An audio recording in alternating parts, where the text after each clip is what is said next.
Hey guys, welcome back to our YouTube channel App Tutorial. Today in this video, let's learn about how to pay anonymously on OnlyFans. So let's get started. For that, at first let's go to Google and find out something.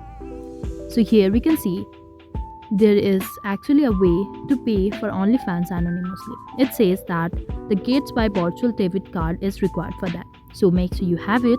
After that, let's get into OnlyFans and click on this. Over here we can see we are getting into onlyfans.com. Make sure you are logged into it and click on profile icon in the bottom right. Now click on your cards and click on add a payment method.